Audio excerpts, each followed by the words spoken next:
Hello, everyone. I'm your host, Tim Parmeter, also the founder and CEO of a little company called FranCoach. So thanks for tuning in. We're going to talk about today, what is the number one reason why people look at franchises and end up becoming a franchise owner? So as I say that, what's your guess? What do you think that might be? Go ahead and shout it out and shout it out wherever you are. But give that a little thought. What is the number one reason, the most commonly heard reason why people start talking to us and then end up becoming a franchise owner? Before I tell you the answer, let me give you a little refresher on FranCoach. FranCoach is a national search firm dedicated to working with individuals like yourself who are interested in becoming franchise owners. We are partnered with well over 600 franchises now, spanning nearly 75 plus categories and industries and niches along the way. Our goal at FranCoach is to help our clients find the absolute best franchise for them to own.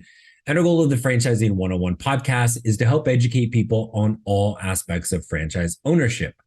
Dare I say, like, what is the number one most common thing? So what was your guess? I'm going to say a few of you probably shouted out something to do with money. Decent guess, but buzzer sound, wrong answer. The number one thing is, and I can sum it up in one word and then we'll dig into it. It's the word control. Now, does that mean that you are a control freak? No, it doesn't necessarily mean that you're not a control freak, but it is a control over so many and really all aspects of somebody's life.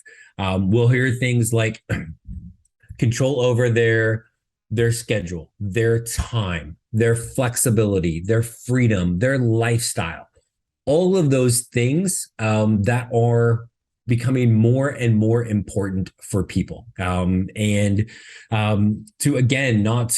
that have had to go back into an office, not dealing with the traffic, the commute, all of those things, missing out on anything with their kids or their lives, whatever that might be. And to each person is a little bit different. But all of these things that we're going to talk about that where control can come in. I can kind of speak to as a business owner and what got me started in this as well. But I having the flexibility to not really have my calendar open until 8:30 this morning because I had to take my kid to school. Or days when I have to pick him up and I'm going to pick him up at school at 2:16. Not 2:15, not 2:17, 2:16. Whatever that might be to people. I'm married, for crying out loud, to a woman that lives in a different state as me. She would say I live in a different state as her, semantics, right? But to have the control over our time, our lives, our flexibility, our schedule to actually kind of make that work. But more than anything, that kind of that overall control of the lifestyle. What are some other things that fall under control? We hear this a ton, that I am working my ass off for somebody else, making a decent money, whatever we're making, working in the corporate world, but we're not making as much as the person in charge of the whole company, right? So if I'm going to work my tail off, then I want to be able to reap the rewards. And yes, some of that reaping of the rewards is the flexibility and freedom to really control your time with this, but also how you might grow things within your business. Some of the happiest franchise owners in any franchise, they are not the top performers. And that may seem kind of counterintuitive a little bit, right? Well, geez, if they're not the top performers, why are they the happiest people? Control. They are working the amount of time that they want to work, and they're making the amount of money that they are comfortable with, right? And so when you get to that point of kind of that your status quo, so to speak, as a franchise owner, you're good. You can't do that in the corporate world. We had a whole episode just on what that ceiling and floor looks like financially. That's a key thing. The flip side is, what is your growth potential? In the corporate world, yes, you can work hard, but there's so many other factors, and there's only so high up that ladder you're going to go. As a franchise owner, You are in control of the growth. Obviously, your work and dedication to the business is going to make that initial single unit grow and become prosperous and become profitable for you. But where can you go from there? Well, you can have multiple units. Does that mean multiple locations of a retail franchise? Possibly. Does that mean multiple locations of a non-retail franchise? Absolutely. Could it be adding additional products and services into a brand, right? You can go from a single unit to two to three to own an entire city, state, region, whatever that might be. All of those things are possible, and you're in control of it, not somebody else. You want to go crazy, and I love talking about scalability things, but multiple brands. You can continue to grow. You can't really have two full-time jobs, or I mean, I guess you maybe could, but it'd be pretty hard to pull off. Like, I'm going to be vice president of sales in two separate companies. Probably not. Can I be owner of two separate businesses? Absolutely. Can I grow them accordingly as I want? Yes, because I am in control of it. Those type of things are key with this. But that's not all. What else can we look at control wise? Well, we talk a lot about what I call the get out of bed test. So what are you doing every day? Do you truly control that when you're working for somebody else? To a point, maybe, right? But not fully. Is that personally? Is that me controlling the fact I get to take my son to school every day? Yeah, that is. Does it mean that I can hop on a plane tomorrow to fly to go see my wife? Yep, sure does. Does it mean that I have control professionally over what's going on in our business? Is it creating a podcast topic?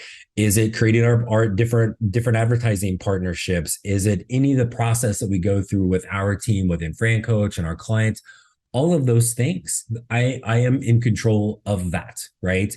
And then the people, right? So again, a lot of people that we work, a lot of our clients come into this thinking industry is hugely important.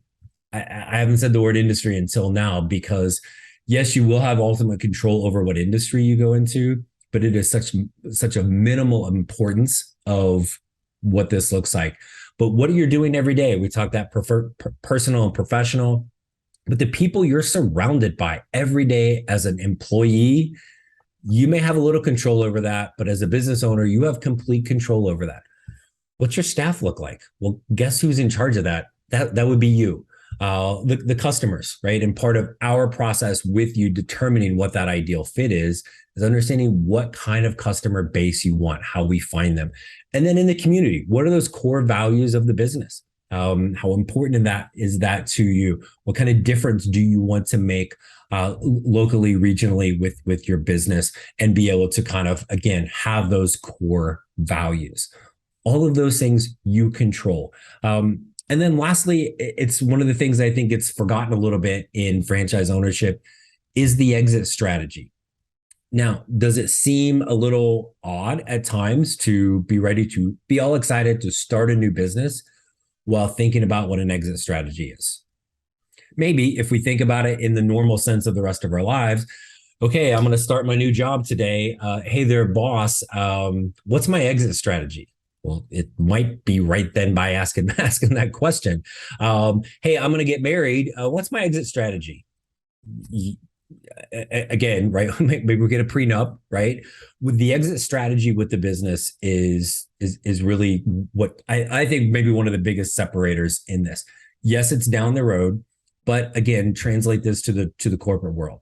You got a job, you work a job, you get paid until you don't. And when you leave that job, whether it's your choice or theirs, what happens? The money's gone. The money train is gone. You don't get to sell that VP position to the next person that comes in, right? With your business, you do get to sell that to the next person that comes in to take that over. You also could pass that on to your family. The legacy potential of this is huge, and there's countless stories of where you've got multiple generations that have worked into that family business. Again, maybe if you own the company, you can legacy that VP position and get legacy to your 23-year-old because he's your kid, right? It can with the business. So that overall control. And so what I would kind of ask people is, how much control do you have, right? When you got up this morning, how much overall control did you have in your day? Right now, if you're listening on Saturday, maybe a little bit more. But if you're listening during the week, how much did you have, right? And again, if you've had any level of success in the corporate world, you have some, but do you have complete? And if not, do you want it? Are there things that you're missing in your life? Time, freedom, flexibility, those type of things. Are you missing those? Do you wish you had more control over that? Life's too freaking short, people, to not have that when it is readily available for you. Yes, the money comes, right? And really, I think I really wish I had some way to kind of poll everybody that's listened to see what you thought the word was going to be. And I would bet a lot of money that the majority of the responses or thoughts was money related, right? Is money included in here? Yes, it is. Is it the driver? It just really is never, ever, ever the absolute number one driver for this. Will the money come? And will, in almost every case, will the money be greater than what it is when you're working for somebody else? Yes. It's why the 1%, the top 1% of all earners in the United States, the vast majority of them are not employees. So again, yes, the money comes, but it's got to be that really overall control. Then now, if you're hearing all that and you're like, man, that sounds great. I don't have enough control. I wish I had more flexibility and freedom. I wish I had the control over my success and my growth.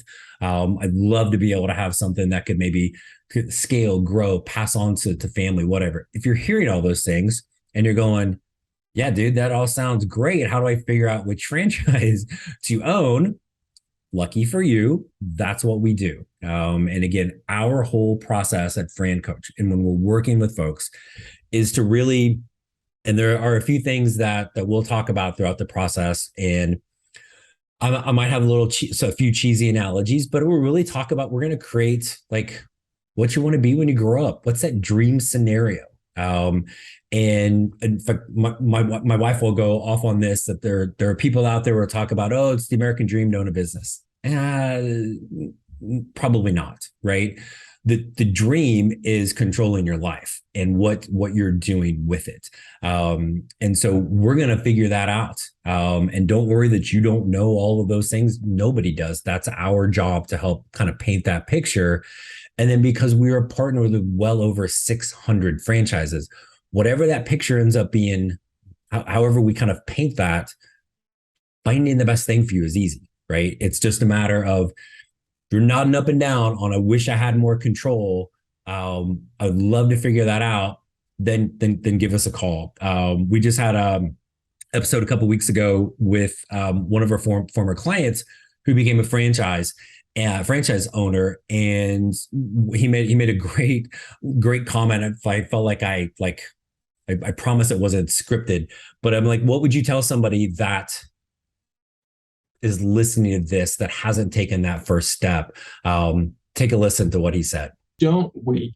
If you say you're listening to the podcast and you're a few episodes in and things sound good, just contact you. Just reach out, because reaching out to it wasn't okay, now you're locked in and we're going to be doing all these things. It was still both you, Tim, and I having conversations of, is this even right?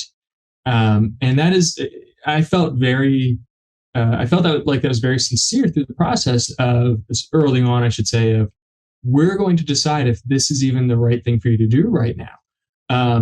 So I did way too much Googling. So everyone stop Google, just put that down. Yes. Don't do that. Yeah. And yeah, if you've listened to some of these episodes and you say, this sounds good, just reach out. Because Tim will be very honest. You'll be very honest, I think, with, hey, this is not the right time, but here's when the right time is, versus okay, I think we're on the right, we have the right things in place. Let's go do this. Reach out, folks. There's never any fee for our service. FranCoach.net is our main page. Franchising 101 podcast, franchising 101 podcast.net is our franchise site. Either one gets to us. Reach out. Let's get that first call set up. Let's help you learn a little bit more and see if now is the time to help you create your better tomorrow and have control over your life. That's it for today. Thank you guys all so much for continually tuning in and reaching out to us for comments. And again, let's help you gain control over your life personally and professionally. Thanks for tuning in, everybody. We look forward to talking with you again real soon.